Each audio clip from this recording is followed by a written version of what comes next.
ABC Listen. Podcasts, radio, news, music and more. Hello, Richard here, bringing you some of the most memorable guests from nearly 20 years of conversations. And today it's the story of Gill Hicks. In 2005, Gill Hicks was an Australian living in London. It was an ordinary morning and she was running late for work. There were problems on the Northern Line because there are always problems on the Northern Line, so Gill got on the Picadilly Line instead. Standing near her, in the tube carriage, was a man called Jermaine Lindsay, who'd taken the name Abdullah Shahid Jamal, and he had a bomb with him. In the explosion, Gill lost both her legs below the knee. But really, it's a wonder she survived it all. And it's such a good thing she did, because Gill Hicks is an amazing person.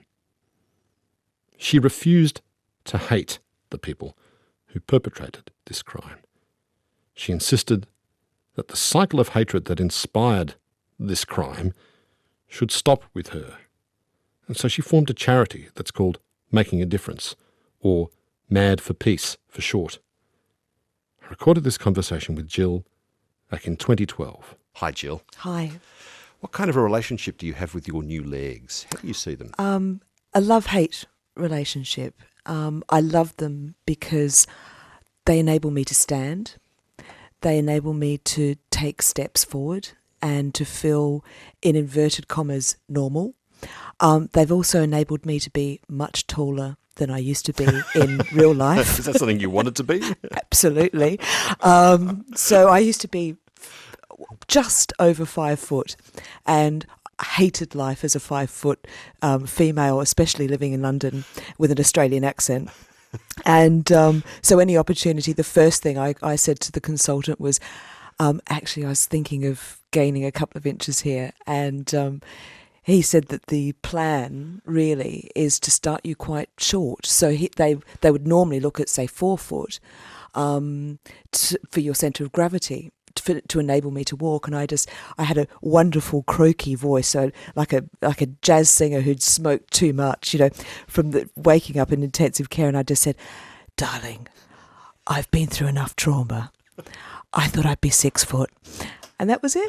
So I'm here today at just under 5'7". Can you stare down all sorts of people you weren't able to stare Absolutely. down? I just need to stand at the end of a bar and that's all that matters. Do you have names for your artificial legs? I don't. The way I talk about my stumps, so the bits that are the residual limb, are that they're my twin boys.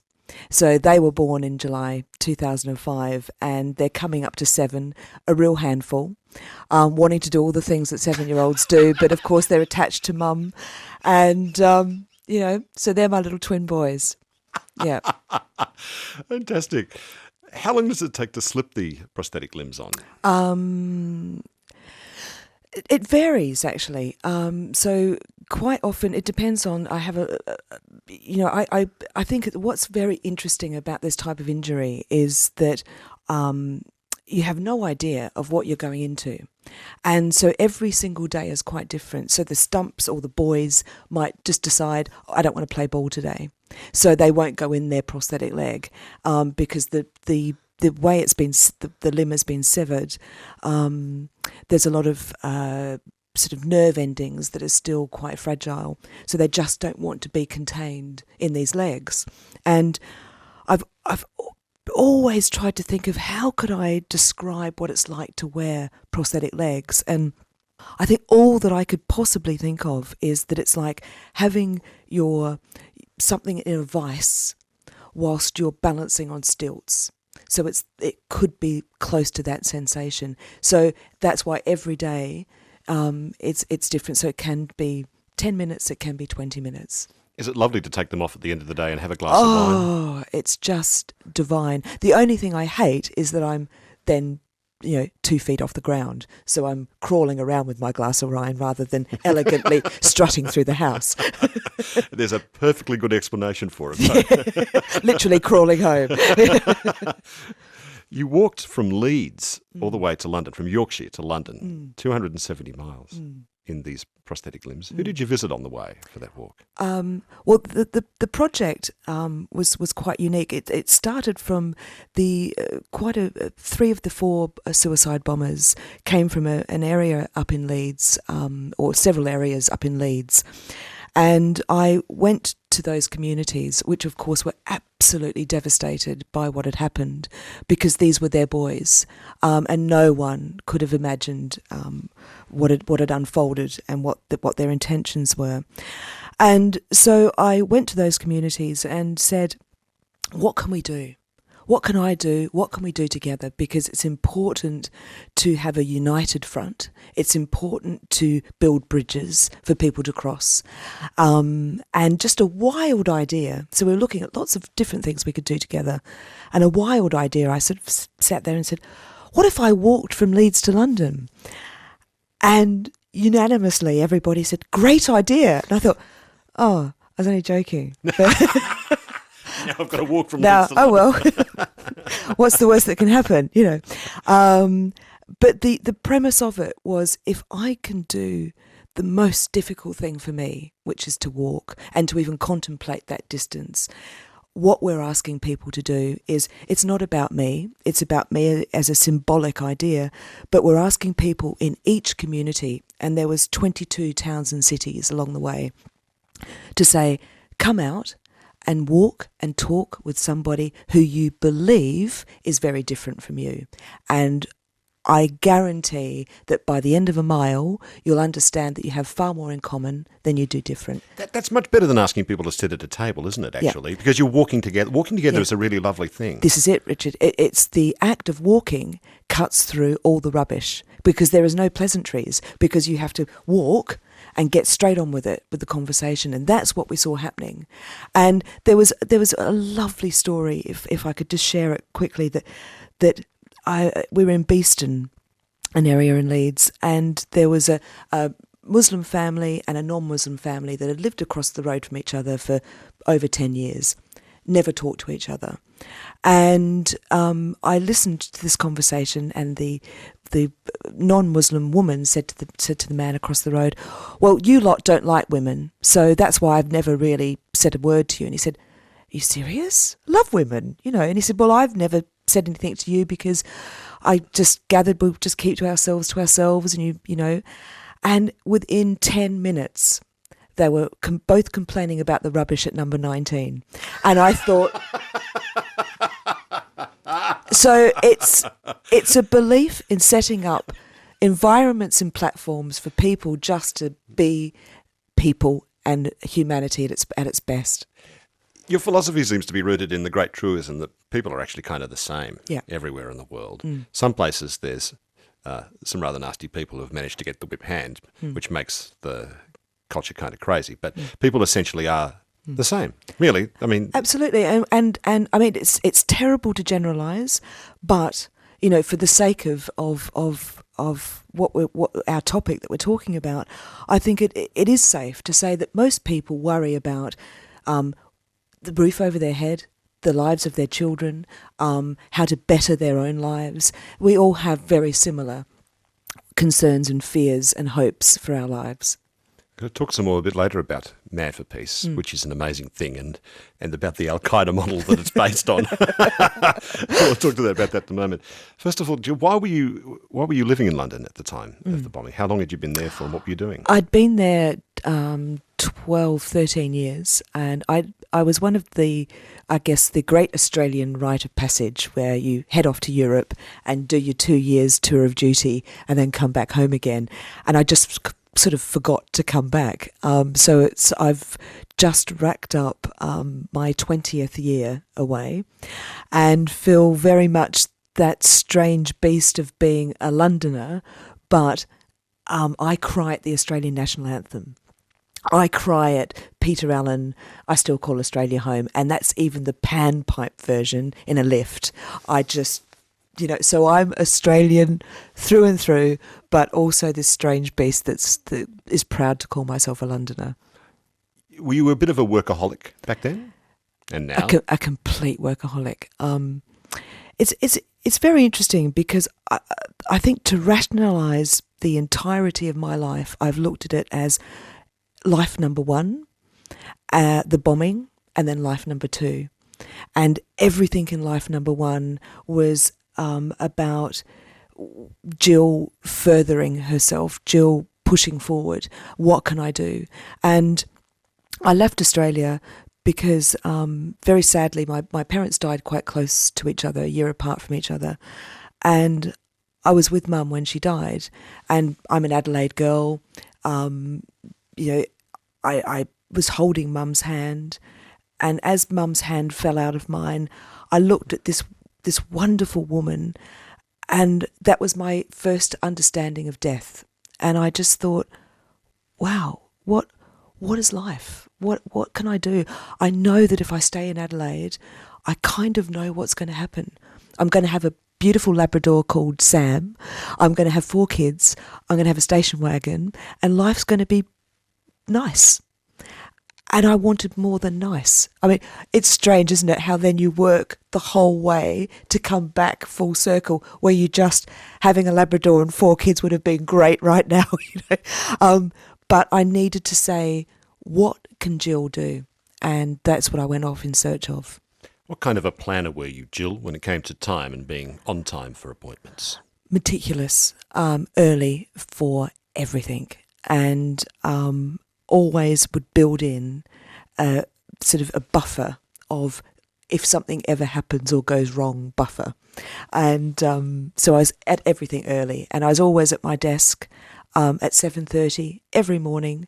I was the only person in an office block, probably about 200 people, 200 staff, that I knew the security guards by their first name. I knew what their wives were called, and I felt proud of that.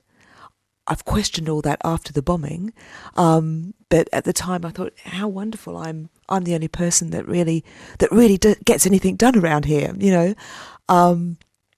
And it's very strange. I lived my life by my urgent folder, and in the days before iPhones, by my Filofax, ticking things off a list and making sure I've written a new list, and yeah.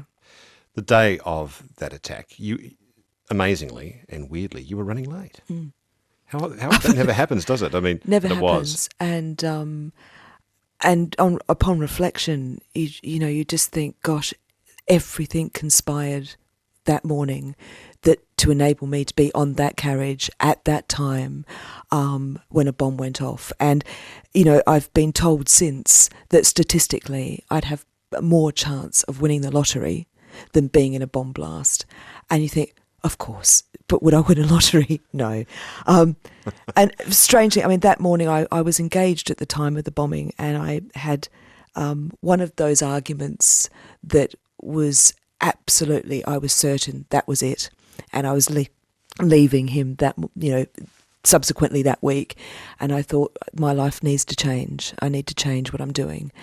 And that meant that I was late, but it also meant that I was wearing a scarf because the fiancé was sort of being quite sound asleep, and I was furious. So I was banging drawers around and trying to, make sure that my aggression was well noted. And through that process, found a scarf and put a scarf on, which I never generally wear, which later in the piece turned out to crucially save my life.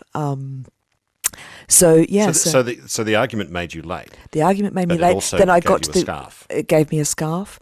I got to the tube station. I didn't have my weekly pass with me, so I had to buy another ticket. So all of these things added up. Then, as you said in the intro, I was on the Northern Line. The Northern Line didn't appear. Making decisions. I changed tube trains at King's Cross maybe 3 times a year, and that was one of the times I did. You remember the shoes you were wearing that day? I did. They were beautiful, white, paint and leather, 1950s pointed, and at the bottom of the sole they had an impression of James Dean with the words "Rebel," and they were my favourite shoes. Also, getting on board the tube was Jermaine Lindsay, also known as Abdullah Shahid Jamal. Did you by any chance? I mean, you don't look at anyone else on the tube, do you? You don't. Did you see him at all? It's etiquette, you know, that I had to learn, you know, by being an Aussie in London, that there's no conversation, there's no looking at anybody, it's eyes down and silence, basically. And I think also being 5 foot, I never got to see anybody. You know, it was I could describe chests, but that's about it. And sadly, even the wonderful man that was standing in between myself and Jermaine Lindsay, I wish I could have remembered him, because he was the first point of saving my life. So there was just one man between you and Jermaine Lindsay.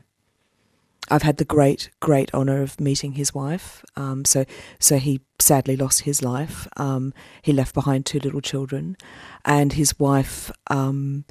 I mean, again, unbelievable that she so graciously said, if this is the last thing he did with his life to save mine, then what a wonderful thing he's done as his last moments. Do you recall the detonation? Do you recall any sound or light or anything? Nothing. It's just, it's even quicker than a draw of the breath. So I've often thought, is it like a click of a finger? But a click would suggest a sound. It was just, and suddenly life's changed. It was just black, completely black. What did you think was happening to you? I thought I was dead. I thought I'd had a heart attack, and that I was dead. And of course we don't know what dead is. So I thought, this is dead. I'm dead. And it was strange that it was actually, and again, this idea of motionless, timeless, black space, and that, I guess, the filmic idea of life flashing before you, in front of you, and backwards and forwards, and little neurons going off, little flashing lights. But that really happened, did it? Absolutely. But all in a race of a breath as well. And I thought that I'm dead. This is. Something must have happened. I've had a heart attack, and I'm dead. And it was only when I could hear some. So I lost quite a lot of my hearing. I've lost one eardrum, and I have half an eardrum left. But I could hear screams, and I thought initially people are screaming at me because I've just died. And then I thought, no, there's too many screams for that. And in a way, that was so comforting, because I realised I'm not dead. Whatever's happened, we're all in this together. So what you're saying to me reminds me that we know with hindsight what happened, but of course you couldn't. I had no idea. I didn't even know it was a bomb till I was in hospital, till I woke up. So you had this feeling then of being like suspended or falling, or it's like absolutely like falling. It's like falling in or being cushioned by thick black tar. And that you're sort of suspended in this mass of darkness. And that's what, to me, felt like facing an abyss. I had no idea what it was. It's just that in the draw of a breath, it's like extremes. So at the moment we're sitting here in a studio, it's like in the time it could take just to go, we could be underwater in the Adelaide Torrens River or something. And you think, I'm not even going to think about how we got there. It's suddenly we're in water.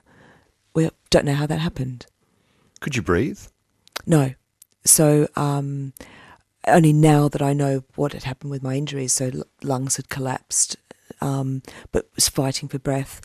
A passenger, so those who could get out did get out.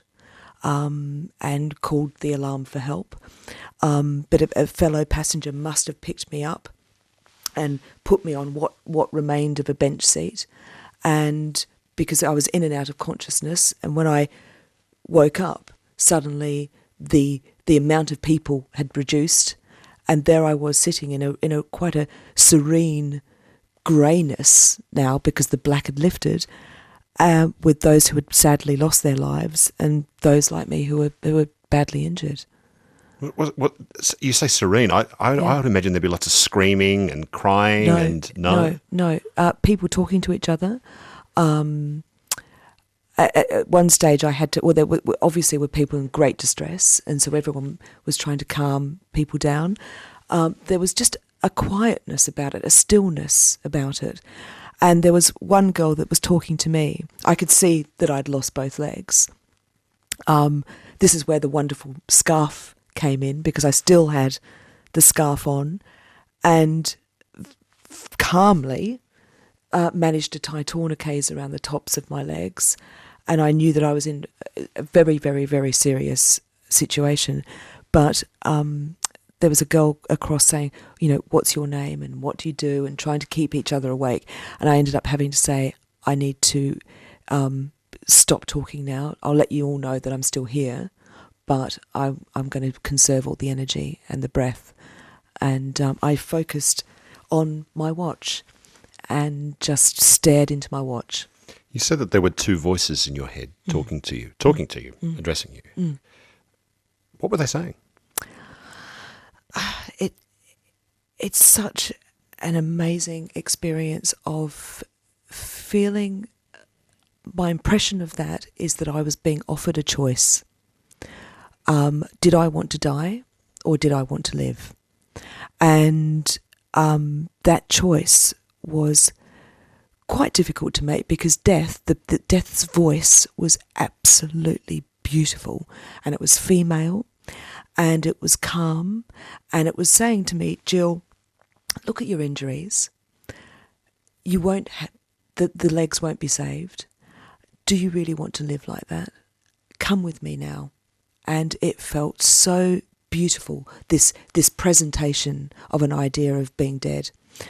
And as I was contemplating that idea, what I would only call the voice of life piped up, and it was angry, and it was furious, and it was almost yelling at me, saying, how dare you for a single moment entertain not being here? Whether you've got legs, whether you haven't got legs, there is a lot for you to do. And I think in that moment, I instinctively knew my life would be very different, not about the physical, but about what I'd go on to do with my life. That voice of life, was that female as well? No, it was male. Bloody men. Always give you the hard option. Absolutely, yeah. The tougher option. Yes. No, you can't have that That's nice. it. No, you can't have a nap. That's the voice. Where's my Ferrari? The voice of men telling a woman she can't rest. That's it. There's food to put on the table. Who or what was that? Those voices? Have you thought about that? I don't. I would like to say that it was a wonderful spiritual, experience.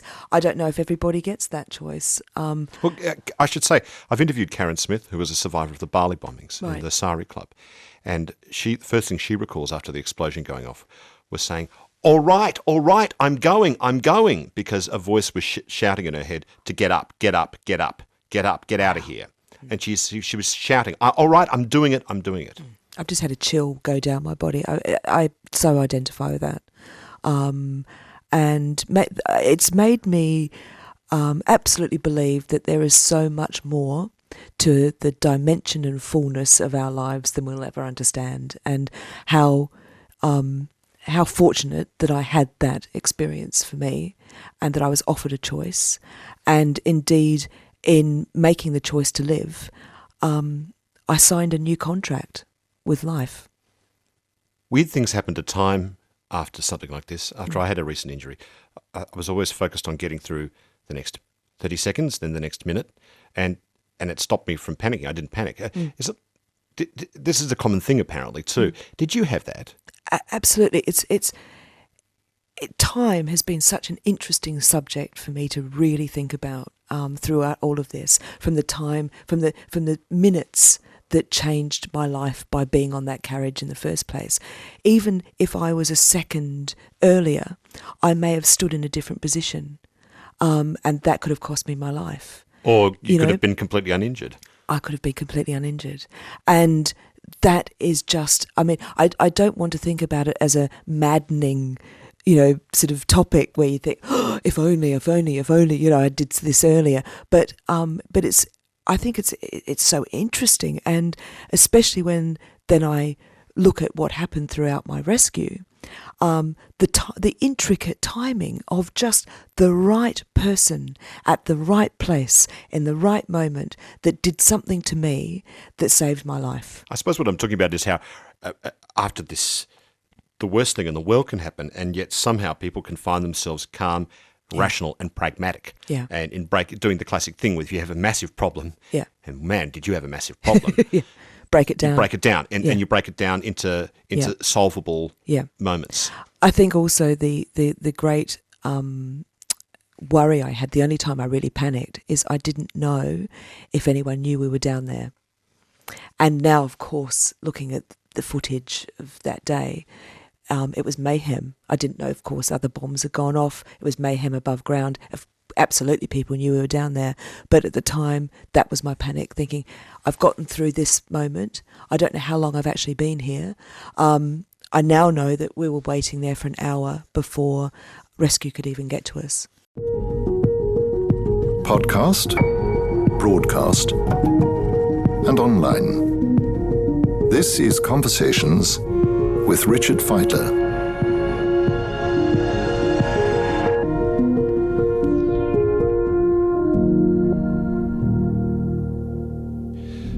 You were saying, Gill, you were there and you became quiet in the carriage after you'd been helped up onto the seat. You'd used the scuff to apply a tourniquet to your legs. Do you have any idea how long you waited there, as you were losing more and more blood? Well, we believe now it was about an hour. So in military terms, there's this lovely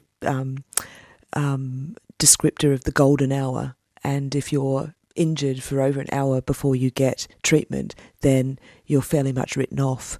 And so I'm incredibly lucky, and they believe that the tourniqueting with the scarf probably bought me about 10 minutes. That male voice in your head telling you to live, did that keep going through? Once you'd made the resolution, No. it went quiet then, did it? No, it all went quiet. So it was almost the moment I chose to live and signed this new invisible contract where I couldn't read the small print. And then everything kicked in, and just an absolute instinct of this is what you need to do to survive. Do you remember seeing the rescuer? Who was the first rescuer that came to you? I remember seeing the torch, and it is just that amazing moment of somebody knows we're here, and they've come, and I can surrender. And that's absolutely how I felt, that I just gave myself to them. And the person who first entered that carriage, her name is Tracy, and she's a paramedic, and she's one of my closest friends. She's like a sister to me now. So we're the same age, same crazy girls, and yeah, it's beautiful. She's a real, amazing addition to my life. A policeman came and put a sticker on you that said Priority 1. Yeah. I didn't know what a Priority 1 was. It's better than a 2 or a 3, though, isn't it? Under the circumstances, yes. Yes. And that's the last thing I remember hearing of, that I was a Priority 1, and I knew I'm getting out of here. And there was 5 people that carried me out. I must just say, I'm very close to everybody that was involved in my rescue. We are like a little family. It's strange having so many brothers that are policemen, because I can do very little wrong, or I get away with a lot more. Don't know which I can say on radio. But my hand was held the whole time, and that it again kept me alive and connected. There were no stretchers. How did they bring you out? Tracy ingeniously, it was a summer day in London, so that ultimately meant that it was raining and people had overcoats on, and so there were coats strewn all over the ground of the carriage, and Tracy collected up all of these coats and shirts and made a makeshift structure that was a stretcher, and that's what they put me in. Of course, the reason why there were no stretchers is because bombs had been going off elsewhere right across London. But also you couldn't get anything down into the carriage because it was so so twisted and didn't resemble a carriage at all. Were they talking to you, your rescuers? Were they all the saying, time. What were they saying? Stay with us.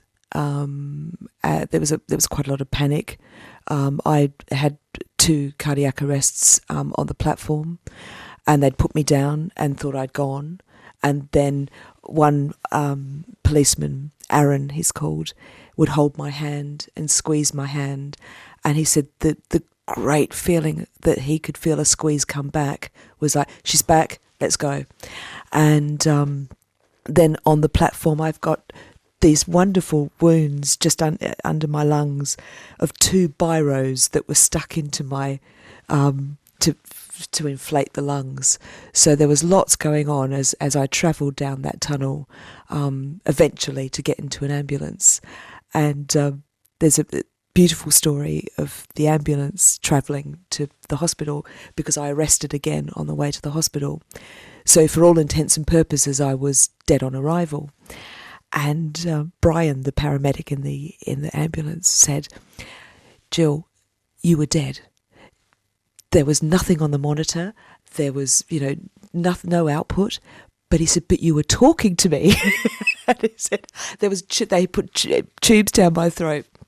And he said, I was looking at him and he kept yelling to the driver, "She's dead, but talking," And he said, now that he knows me, he said, that makes sense. Why would being dead shut you up for a moment? So, so and he said that haunted him because he said in all of his years in service, he'd never had anyone that had no vital signs, but was actively talking. You were brought into St Thomas's Hospital. The beloved St Thomas's Hospital. Yeah, you weren't conscious then, though, were you? No. So how could they identify you? I was labelled, and it's very chilling, as one unknown estimated female. So they kind of thought I was a female, but they put it down as estimated. And again, life-saving amputation work where they just sewed up what was made the best of a bad job of what had already been severed. I'd lost at that time, I think, 80 to 85% of my blood. And I wasn't expected to live. And there's a wonderful resuscitation story. And I met the head of Resus that morning. His name was Andy. And he was always a bit sort of sheepy around me, and I thought that's odd because everybody else had been so, jubilant and euphoric that I'd survived. And there was this is months or years later. After. Yes, I'm a regular visitor back at the hospital to make sure there's cuddles all the time. Okay. Yeah.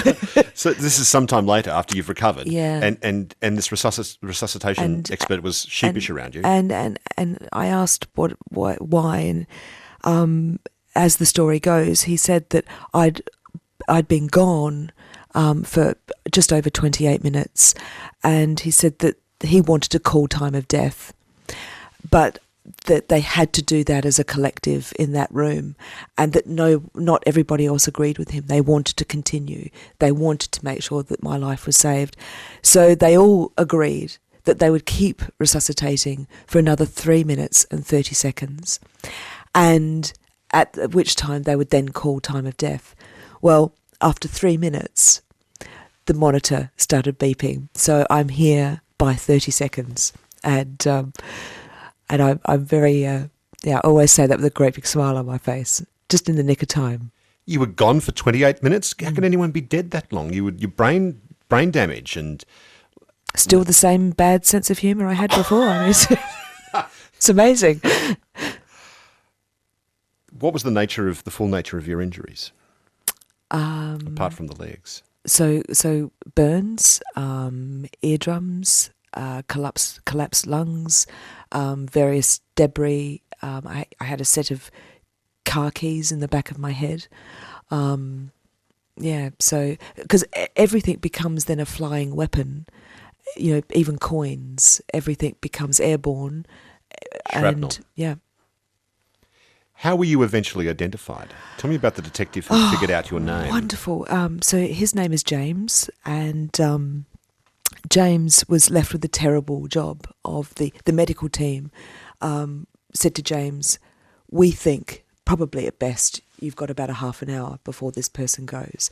So you better find out who it is and get next of kin here. And James, there he is as a, Scotland Yard detective, said he just looked at this body and thought, where do I start? And he said a prayer over my body. And he said at the end of that prayer, which was, he was just saying, please God, help me, that my eyes flickered. And he said, oh my God, what just happened there? But that led him to think of, if the eyes can flicker, perhaps there could be a blinking that could happen. So he went through the alphabet and asked me to blink at each letter to spell my name, and out came Gill Hicks. Gee, just as well you haven't got a gigantic That's name, isn't it? Or I'd rather have blinked Angelina Jolie just to see what happens. Get me, Brad. Of course, you wouldn't remember that, would you? No, don't remember a thing. Don't remember a thing. When you awoke, how did it feel to know you'd survived? Euphoric. I think that has really protected me and wrapped me in that euphoria and an immediate understanding of how incredibly precious it is to have a life. And I knew I was Gill. So even with all the life support and I couldn't communicate as best as Gill could, I knew I was still Gill. And that was everything. I knew I didn't have legs. I knew I was confined to this strange bed with lots of tubes coming out of me, but I knew I'd made it. I was still me. And that was everything. And that sense, and also being wrapped and experienced so much unconditional love. And I never say this lightly, in that Tracy entering the carriage, she didn't have to do that. She made a choice that day to come and save as many people as she could, putting her own life at risk. All of those officers running down that tunnel made a choice to come and save as many people as they could, putting their own lives at risk. They didn't know if there'd be a secondary device. They didn't know if the tunnel would collapse. And they placed the life of human beings above their own. That meant everything. I also felt, and coming back to Mum, when Mum died, I thought I'd lost unconditional love forever. And I had it back. From strangers? From strangers. And that is why I don't feel any hatred, because it's too precious. What I've been given back is too precious to allow the cancerous nature of hatred and bitterness to decay my life. I would say I'm angry, and I think that's okay, but equally it's the anger that gets me up in the morning to say, what am I going to do about it? Gill Hicks was unlucky to be late for work, lucky because she got a scarf, unlucky to get on that train on the Picadilly Line, lucky because there was some space between you and the bomber, unlucky to have lost her legs, lucky that people found her in time, just in time, lucky that she was survived and people didn't give up on it, lucky that she survived. Do you think of yourself as lucky or unlucky, or don't you think in those terms? I guess I don't often think in those terms. But if I was to think of my story, I would say I'm incredibly fortunate and incredibly blessed. I've through extreme loss, I've gained and understood so much. Would I prefer to turn the clock back and be oblivious? Absolutely. But that's not possible. We're all fortunate to be here, aren't we? Every life counts. We now know a fair bit about the bomber on your train. He was a troubled 19-year-old who'd fallen under the influence of a bad mind. I think it's fair to say that, isn't it? Yeah. Many people wouldn't see him as troubled and want to say he was wicked. What do you think? I'd like to believe, and this is again, he's dead, and so we can only ever presume what he thought. And I'm very cautious of making presumptions, because on that morning he presumed a hell of a lot of things about me. He presumed I was his enemy, and he never asked me. I never had a choice. So I don't want to presume too much about him, but the space that I like to think about with him, and indeed what he symbolises, is that there is a passion to their crime, and that these are people that are wanting to make a difference, albeit in a very misguided way. So it's how do we highlight that the killing of innocent lives, an eye for an eye, doesn't make a situation better. Is there a point where someone perpetrates a crime that's really so monstrous, it gets beyond the point of rage and hate? It's just too big to feel anything other than sad about? I'm sure there is. I feel a great pity for him, and pity is perhaps the only emotion I can offer him as he's not here. So this, after a while, and as you were learning to walk again on new legs, got you thinking about the cycle of violence. What did you... Tell me about how that process, that thought unfolded. Well, I thought about, how this happens, how anyone could feel justified in that type of attack. Indeed, how common this attack is throughout the world, and a source of terrorism is a very effective source of getting people to sit up and listen and take notice. And I thought about how do I end this? Because I'm just one person. So what I can do is I can actually stop an idea of a cycle of this continuing, of wanting retribution. So how can I reverse that cycle and, in fact, go out and do the complete opposite? Because to want retribution is to kind of exact another toll in you, isn't it? Absolutely. And then it keeps going. Yeah. And it keeps going. And then where does it end? Where does it end? Do I say to all the 19-year-old lads in Leeds, can you all please lay down while I amputate your legs? What? There's no satisfaction in that for anybody. So what do we do? There has to be a line that's drawn that says it stops here. So then how did that lead to setting up your organisation, Mad for Peace, which is a great name for a charity? I think because those who know me very well know that there's a little crazy spark. There's also my previous life has always been in the arts and design.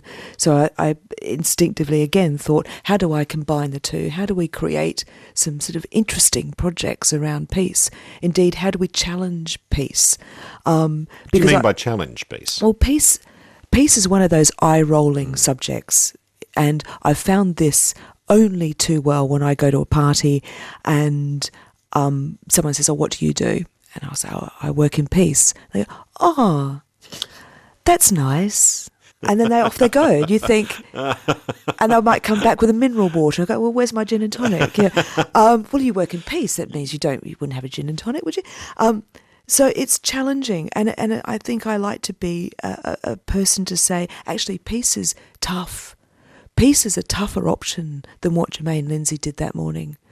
For him to stand there and say, okay, I this is my cause and I want to do something about that, that takes a lot more, in fact, of life dedication than detonating a bomb. Peace is sometimes something you have to fight through, though, isn't it? I mean, that's the awful thing about it. The most obvious case of that, of course, is the Second World War, where there was nothing short of horrible violence that was going to bring peace. Yeah. Sometimes that is required, isn't it? Yes and no. I think, again, it's how we talk about peace. If we talk about peace as a lack of war, then absolutely. I've now started to look at it, because therefore we need to then start to explore the subject of, is peace ever possible? So for me to answer that, then I talk about peace as being something that we have within us, and that we can have peace within us, and it starts with us. Instead of talking about peace, I then, given whatever environment, I'll then talk about living in confidence. And is that really a state of peace, where we can live in confidence with each other, where I have an ability to agree, to disagree, without having my life at threat? And so that air of confidence is what ultimately I'm aiming to achieve. And that's through saying, within all of us, we have the ability to say, it ends with me. What was the moment when this idea started, that you would do something if you lived? It was in the carriage. So that moment... What, in this smoky, absolutely. dark carriage. Absolutely. With you bleeding to death. Yep, absolutely. That I didn't know what it would look like. I didn't know what exactly I'd be doing, but I knew I'd be doing something that was about serving my life. Was that something that voice commanded you to do? I'm serious. Is it that male? No, or was it was the small print contract that I didn't get to see. I didn't know that I wouldn't be earning very much money ever again. But so right there and then, I knew that if I survived, that my life had to be spent giving back and making it count and making a difference. So making a difference was absolutely born in those first moments. You see yourself as an actionist, not an activist. What's the difference there? An actionist is a doer. And I would like to talk about thinking about peace as a verb, something that we do, we consciously do, and we put into action. So rather than being an activist or a campaigner or a protester, it's saying, okay, let's not talk about it, let's do it, let's put peace into action. What, personal choice? It's a series of personal choices. Absolutely. And we're all good enough to make those choices. Mad for Peace is instigating things called mad nests all over the place. What are mad nests and what's the inspiration for mad nests? Well, the inspiration, strangely or not so strangely enough, comes from the terrorist cell network. And it's a very, very, very effective network of distributing destructive ideas through internet, through cells, through meeting places, and through very little money and funding. And I thought, well, how do we mirror that? So rather than setting up something called a cell ourselves, we thought, what's a positive idea? And a nest is where something's born, and then people can grow and spring from the nest and then go and create their own nest. So then we thought about, from a business point of view, how do we make that sustainable? How do we make peace sustainable and get people being actionists and get people doing throughout the world and connecting to each other? Because often, if you peace can feel very isolating, especially if you're in a country where there is such unrest and conflict. To be a person who wants peace can be very lonely. So how do we build a world around that person to make them feel that they are actually not alone, and they're part of a bigger concern? But then we've been looking at business franchise models. So how do we franchise peace, and how do people then be sustaining financially through their own franchise? So how do the nests work then? Anyone can set up a nest who wants to create something in their community. So we've got education nests, so they can be school kids in their school. They can be community nests. They can be individuals who want to get others involved in their particular projects. And why it works is it's specific to those locations. So it meets the needs of whatever's needed in those communities. Give me an example of some functioning mad nests you've got up and running and who they're communicating with. So we've got lovely stories actually coming from Australia and Pakistan. So the work we've been doing over the years with schools here in Adelaide have now come to fruition, where the people that are in a nest are called mad ones. So mad ones get to talk to each other. And we've got these wonderful situations where these girls in Adelaide are talking to other mad ones in Pakistan, and getting this first-person view of the world, quite often with things that don't get reported. And it's amazing. Equally, we've got nests in Milwaukee. And again, these Adelaide girls, young girls, 17, 18-year-olds, talking to mad ones in Milwaukee. And what do they talk about? What kind of conversations do they have? Talking about how to influence others of choosing peace. Talking about life. So quite often, we've got very dynamic nests around the world. So the people in Milwaukee are former white supremacists. So they've then come from a life of hatred to understand that that's not the way forward, and they've rehabilitated to become functioning, giving human beings.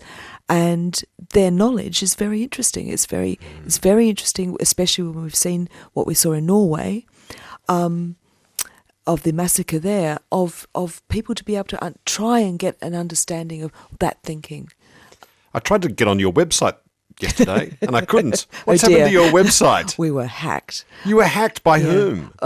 We're not entirely sure. That's still under investigation, but it made us feel that we're doing a very, very, very good job and ruffled the right feathers. Why would someone want to hack your website, I wonder? Do you have any theories on that? Well, we think that probably people that aren't that keen on our message being spread further, and indeed the growing nests that are forming. So it was a good way of trying to shut us down. Yeah. You've received lots of awards for your work. In fact, the Queen's given you an MBE, I think it is. Yeah. MBE. Yep. What's that like? To stand in the queue on the uncomfortable prosthetic legs, waiting for Her Maj to walk by and go, amazing, just amazing. It obviously in the grand scheme of things, these things don't really matter. But to be kind of interesting though. But to be acknowledged for anything is because it's again, I use the word lonely, but it's lonely work. It's about plodding and influencing. It can't always be about me. It has to be about me influencing someone to go and do it themselves, and then those people influence others to go and do it themselves. So for things to come back to me to say, Jill, you're doing a great job, that means a lot. Is it difficult to remain positive? This is 7 years on now from the bombing. Yeah, it's I guess for me, coming out from the starting blocks, it was full of triumphs of look, I can stand and look, I can walk. And I think 7 years on, it's the realisation that it's permanent. Jill, it's been absolutely amazing speaking with you. I've so enjoyed our conversation. Thank you so much. Thank you so much. Thanks, Richard. I recorded that conversation in 2012 with Dr. Gill Hicks. Since we spoke, Jill's returned to Australia, where she's continued her work with Mad for Peace. In 2013, she gave birth to her daughter, which she calls the second miracle of her life. And in 2016, she was awarded the Order of Australia for her significant service to the promotion of peace in the community. This conversation was produced on the lands of the Kaurna people. Executive producer was Pam O'Brien. I'm Richard Feidler. Thanks for listening.